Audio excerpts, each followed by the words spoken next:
Olá, alunos de Web 1. Vamos fazer a correção da nossa segunda avaliação. A nossa segunda avaliação era fazer esse site aqui, o Tinsta. Era um site que não tinha muita coisa e eu considerei bastante. Eu já corrigi todas as provas, considerei bastante o que vocês fizeram, quem chegou perto do visual do site. Basicamente, o site tinha esse topo, dividido em três partes: o Tinsta, aqui um procurar e aqui três links, que seria um menu. Embaixo foi dividido em duas colunas. A coluna da esquerda tinha as postagens, então tinha o Doge e o Grumpy Cat. Basicamente que cada postagem era um article, o article tinha um cabeçalho, a foto e um rodapé. O outro article a mesma coisa. Na segunda coluna tinha uma foto e um nome. Então aqui é como se fosse o usuário logado e aqui sugestões de outros usuários. Então, foto e nome. Tinha o leão, a baleia e o pintinho. Bom, tinha que prestar atenção que aqui o fundo do site é cinza, tinha uma borda aqui cinza. Se não me engano, tudo isso foi bem explicado aqui em detalhes. Eu dei para vocês até as cores que eram para ser utilizadas. Por exemplo, o topo ocupa toda a largura da página e tem uma borda inferior cinza. Então, eu já dava qual era a cor dessa borda inferior aqui. Aí tinha outras dicas aqui, inclusive como fazer as imagens ficarem como círculo, né? Só colocando a borda arredondada 50%, ela vira um círculo. A largura do site era de 900 pixels. Então, apesar de o site continuar, né, para as laterais, a largura do conteúdo era de 900 pixels. O site tinha que passar no validador, né? Aqui tem um exemplo que eu fiz que passa no validador. Cada erro que vocês tivessem no validador perderia meio ponto do HTML. Então, era bem pouco que vocês iam perder, porque o HTML valia ainda menos, né? Então, era menos de meio ponto por erro no validador. Vamos dar uma olhada no HTML e CSS dessa página. Então, o doctype, para falar que está usando HTML5, abro a marcação HTML, head.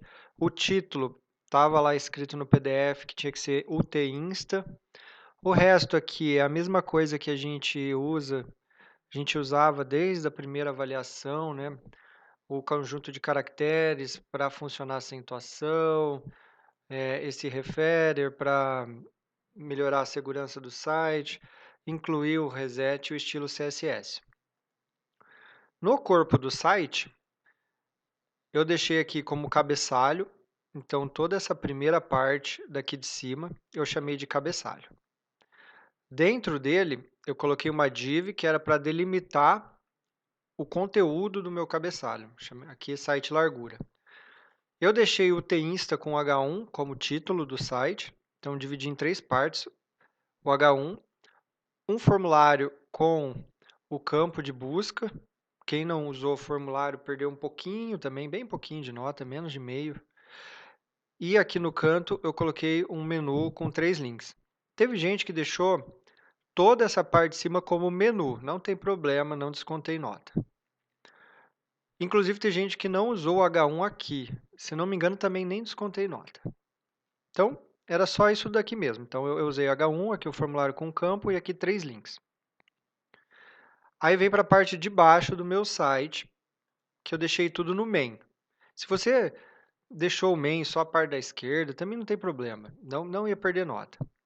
Então, o main é dividido aqui em duas colunas. Ele tem a largura também do site, de 900 pixels, né? Então, dessa borda aqui até esse canto aqui é 900 pixels. Aí tem a coluna da esquerda e a da direita. A coluna da direita que eu deixei um nave, mas quem não usou nave também não tinha problema, não descontei nota. Então, a coluna da esquerda, mesmo porque não tinha nenhum link aqui, né? Agora que eu vi. Então, não tem problema. Vamos ver a coluna da esquerda. A coluna da esquerda tem dois articles, cada um uma postagem. E o article tem o cabeçalho, e eu usei H2. Aí, para a figura, eu coloquei ela dentro do figure. Quem não usou o figure também não descontei nota. E no final, o rodapé da minha postagem. O rodapé eu cobrei. Quem também não usou header, não tinha problema, não descontei nota. Mas aqui o rodapé, eu queria que tivesse usado o rodapé aqui, né? Porque esse é o rodapé do Article. O mais certinho seria usar o cabeçalho e rodapé. Então, tinha 3 links no rodapé, tinha uma imagem e aqui eu usei H2. Se você quisesse usar H3, H4, não tinha problema, para o nome ali, o título da postagem. E era isso. O outro article era igual, só mudava que em vez do cachorro era o gato. Agora vem a coluna da direita. A coluna da direita, cada um fez de um jeito, não precisava ter feito desse jeito aqui. Eu fiz usando uma listagem, o UL, que é a lista não ordenada, como se cada linha aqui fosse um item da lista. Não precisava usar desse jeito, poderia ter usado div, cada um usou de um jeito. Tem gente que usou parágrafo, apesar de não estar correto, eu não descontei nota. Então, como cada item era um item, né? Cada linha lá era um item, né?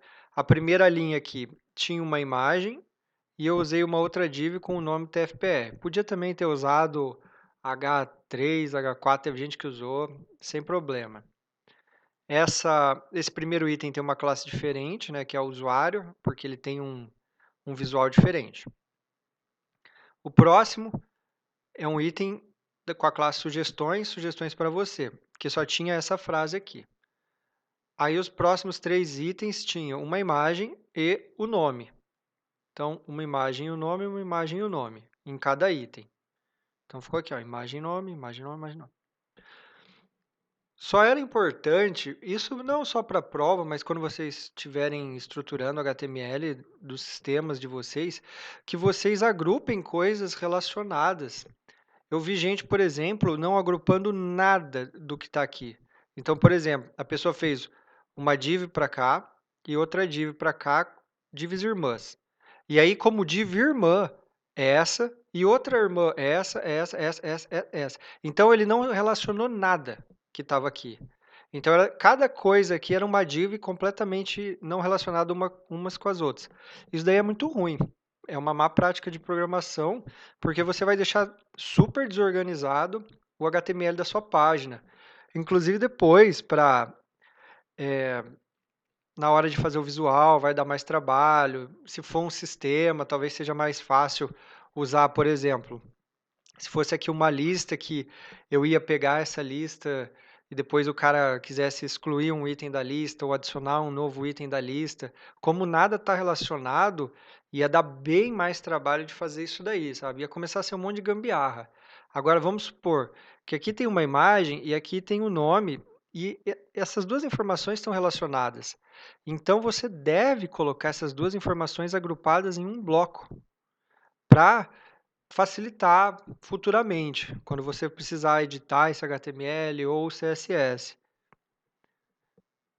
Bom, do HTML acabou. Era isso daí. Era a parte mais simples, né? Como sempre, o HTML do site é a parte mais simples, agora vem o CSS. Então, o site topo tinha aquela borda cinza, então todo o topo aqui do site tem essa borda cinza aqui embaixo. Site largura 900 pixels, deixei centralizado. E como dentro dele tem blocos que flutuam, eu deixei o overflow. Teve gente que usou a propriedade flex. Eu também não tirei nota. A propriedade flex é uma propriedade mais nova que a gente não viu na aula, mas eu aconselho vocês a pesquisarem na internet como que funciona, porque agora os novos sites provavelmente vão só usar flex. Provavelmente os navegadores todos já dão suporte a isso. Então, 900 pixels eu usei tanto aqui no cabeçalho quanto aqui no conteúdo para limitar. Dentro do meu topo, eu dividi em 3, né, o H1, o form e o nav, flutuam para a esquerda e cada um ocupa 1/3 da tela. Né? Então, 33,33%. Ah, mas aí ficou faltando 0,01. Não tem problema esse 0,01. Não vai mudar a nossa vida. Então, cada um ocupa 1/3 da tela. Inspecionar aqui. Então, aqui, ó, cada um 1/3 da tela. Aí, para eles ficarem na altura que eu queria, o que foi feito? Cada um eu tive que colocar um preenchimento para cima ou para baixo. Mudei a fonte, por exemplo, aqui ó, o T-Insta é maior, é negrito. Então, como dá para ver ali em verde, ó, coloquei um espaço em cima e embaixo. O formulário é a mesma coisa. O espaço do formulário foi um pouco maior, porque a altura do campo é menor. E a mesma coisa aqui no Nave. Um espaço ali em cima. O texto alinhado à direita, então ele fica colado aqui no canto direito. Cada link lá do meu Nave, eu deixei uma margem para a esquerda. Então aqui tem um link e para a esquerda dele tem uma margem. Ó. Então todos têm uma margem para a esquerda. Como ele está alinhado à direita, ó, ele fica colado no campo direito, todo o texto, e deixei um espaço entre eles. Bom, do topo era só isso daí, né? Então, espaço aqui em cima, embaixo, deixar fixo 900 pixels, espaço aqui em cima, alinhado à direita. Ah, aqui no campo, ó, esqueci de mencionar, esse campo aqui tem esse procurar. Esse procurar é lá no HTML o placeholder do campo. Ó. Então, o atributo placeholder do input, eu coloco procurar. E eu cheguei a mudar. Cadê? Deixa eu ver se eu mudei o...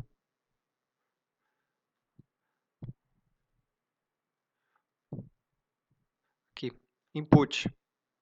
Então, o que eu fiz com esse input aqui? Eu deixei ele como bloco, porque, na verdade, o padrão do input não é esse, né? Ele fica na mesma linha que o texto. Então, eu deixei como bloco. Cadê? Vou abrir aqui. Isso. Deixei ele centralizado também no onde ele está aqui no formulário. E coloquei para o texto alinhar centralizado. Então, o texto dentro dele ó, ficou centralizado. Agora sim acabou o topo do nosso site. Agora vem aqui o main. O main é todo o resto do site. E tem esse fundo cinza aqui. Ó. Então, ele tem esse fundo cinza. E dentro dele, de novo, eu vou delimitar a largura com aquela classe site largura que eu já tinha criado e vou dividir ele em duas colunas, a da esquerda e a da direita. Eu coloquei aqui a da esquerda 65% e a da direita 30%. Então, sobrou 5%. Esse 5% que sobrou é esse espaço aqui que ficou entre eles. A coluna da esquerda eu flutuei para a esquerda, a da direita eu flutuei para a direita. Então, ficou esse espacinho aqui entre eles. Todas as imagens do meu site eu deixei com 100% de largura. Ou seja, tanto essas das postagens quanto essas aqui dos usuários. Depois eu posso mudar, né? Essas daqui, eu posso colocar cada imagem dentro de um bloco e controlar o tamanho desse bloco. E assim eu acabo controlando também o tamanho da imagem dentro dele. A imagem sempre vai ter 100% de largura. Eu não coloquei altura para não ficar esticada a imagem. Então, se você definir altura e largura, tem grande chance da sua imagem ficar esticada, ficar ruim. Geralmente a gente não vai definir os dois, a menos que você já preveja, né, para que não fique esticada, né? Por exemplo, você pode deixar ela como uma imagem de fundo de um bloco, aí ela não vai ficar esticada e aí você vai conseguir meio que cortar ela onde precisar e etc. Agora, cada postagem tem borda cinza, arredondada, margem para baixo e fundo branco. Então, tá aqui a borda cinza em todo o meu bloco. Inspecionar. Tá aqui. Todo o meu bloco tem a borda cinza, tem o fundo branco, tem essa margem aqui para baixo. Ó. E aí já começa o nosso próximo article. Dentro do meu article, o cabeçalho, que é esse daqui, eu coloquei esse preenchimento para não ficar colado na borda. No rodapé também, coloquei um preenchimento. Ó. Eu nem cheguei a mudar tamanho de fonte, nem nada, para facilitar a vida de vocês. A única fonte que eu mudei foi essa daqui. Todas as outras eu deixei a fonte padrão, sem mudar para maior ou menor. Só essa daqui que eu deixei em itálico, né? Então, eu deixei em itálico, coloquei uma margem aqui para ficar um pouco mais espaçado entre os links. E acabou, ó. Vou diminuir aqui para vocês conseguirem ver que isso daqui é todo o código ali da coluna da esquerda. Não, tem mais aqui, coluna esquerda aqui em cima. Então, é bem pouquinho o código. Tentei deixar mais simples para vocês nessa prova. Na coluna da direita. A coluna da direita pode não parecer, mas ela dá mais trabalho que a coluna da esquerda. Por quê? Porque teve que ficar alinhando uma imagem com um texto, deixando uma do lado da outra, deixando espaço, deixando a imagem arredondada. Então, essa coluna da direita provavelmente deu mais trabalho para vocês. O que tem aqui na coluna da direita? Então, como eu falei, depende de como vocês deixaram a estrutura HTML. Eu deixei uma listagem, então cada linha é um LI. Então, cada linha, ó, eu coloquei overflow e uma margem para baixo. Vamos inspecionar aqui. Por que eu coloquei overflow? Porque dentro dela eu sempre separo em dois blocos que flutuam para ficar um do lado do outro. Por isso que todos vão ter esse overflow aí para não dar o problema dos blocos que flutuam de altura zero. Então aqui, ó, o primeiro ele tem uma classe especial, né? O segundo sugestões também, mas os outros são os LIs padrões, ó. O figure foi onde eu coloquei as imagens. Então, essa e aquela imagem ali em cima está dentro de um figure. Flutua para a esquerda, largura 15%. A div é a que fica na direita aqui do figure, que flutua para a esquerda 85%. Então, aqui as duas juntas dão 100%. E eu coloquei um preenchimento para cima e para a esquerda. Então, aqui, ó. Tá aqui, ó, o preenchimento para cima e para a esquerda. As duas juntas, ó, ocupam 100%. Agora, todas as imagens dentro dos itens têm 50% de borda arredondada, assim como cada borda pega metade de arredondamento do tamanho, então acaba ficando um círculo certinho. Agora vem aquelas classes diferentes, que foi para a primeira linha e para a segunda linha, que é o usuário. Eu coloquei aqui, se tiver um LI com a classe usuário, a margem para baixo vai ser maior, ó, então a margem para baixo dele é maior. A figura também é maior, né? O figure, lembrando que a imagem dentro dele pega 100% de largura, então o figure é maior que esses daqui. Como o figure dele é maior, eu tenho que deixar menor a div, né? Então a div dele é menor. E como eu mudei o tamanho, eu tenho que também ajeitar o quanto que eu dou de preenchimento, para ele ficar bem no centro, bem alinhadinho. Então, o preenchimento daqui é maior, né, porque a imagem é maior. Última linha, sugestões. O que tem aqui? Mudei para negrito e a cor cinza. Então, é isso, negrito e cinza. Então, essa daqui foi a nossa segunda prova. Acho que a maioria foi bem, a maioria conseguiu fazer um site legal, bem parecido com esse da avaliação. Quem ainda não atingiu a nota mínima, lembra que ainda tem a recuperação. Então, ainda dá para passar na disciplina. Se tirar 6 na recuperação, passa na disciplina. E o que vai cair? Vai cair a mesma coisa que caiu nessa avaliação 2, porque a avaliação 2 já cobra basicamente todo o conteúdo. Então, é a mesma coisa. Todo mundo pode fazer a recuperação. Então, quem ainda não passou, dá uma olhadinha lá no calendário para saber quando que vai ser a nossa recuperação. É isso daí então, até mais.